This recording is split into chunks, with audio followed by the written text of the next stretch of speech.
Hi, my name is Wesley Ogude. I am privileged and honored to act as a wealth consultant for high net worth and wealthy professionals and entrepreneurs around the world, especially in the Western world.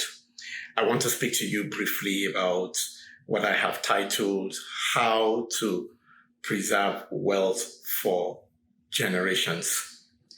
Um, One of my mentors said that to be wealthy, study wealth. Very simple. To be wealthy, study wealth. If you want to become a lawyer, you study law, you become a lawyer, right?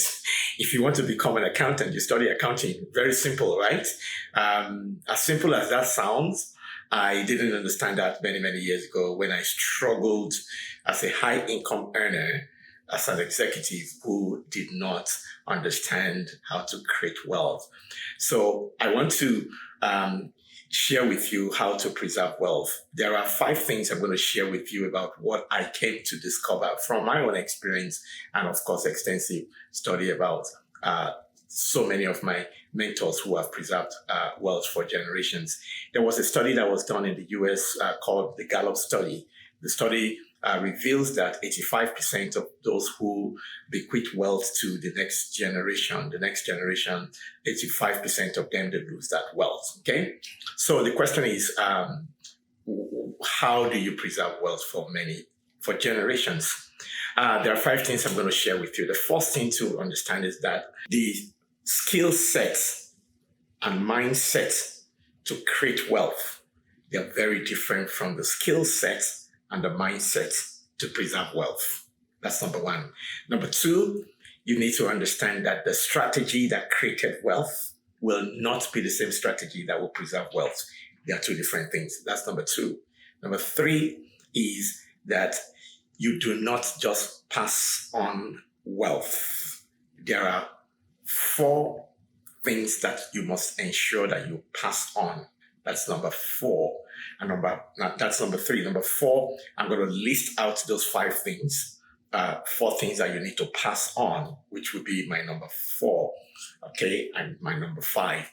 And most people pass on or bequeath, financial capital or wealth, financial wealth to the next generation.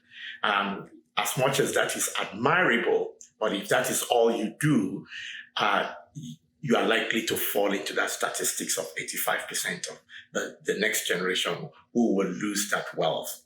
So here are those 4 things that must be passed on if you want to preserve wealth for generations. The first one is called spiritual capital. The second one is called the social capital. The third one is called the intellectual capital. And the fourth one is called the financial capital. So what most people do is to pass on the financial capital.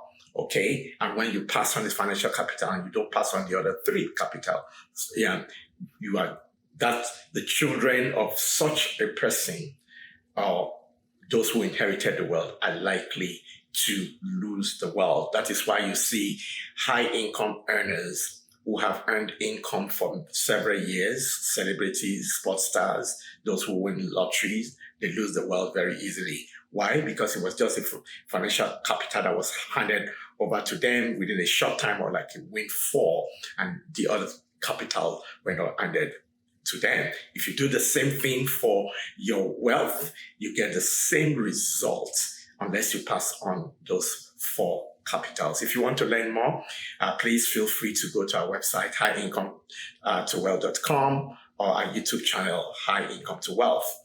Once again, I'm Wesley Ogude. You might also want to go to my website, this wesleyOgude.com, until I come your way next time to bring you another insightful, conversation. I remain your friend, Wesley Ogude. I hope to see you in our next video. Thanks for watching.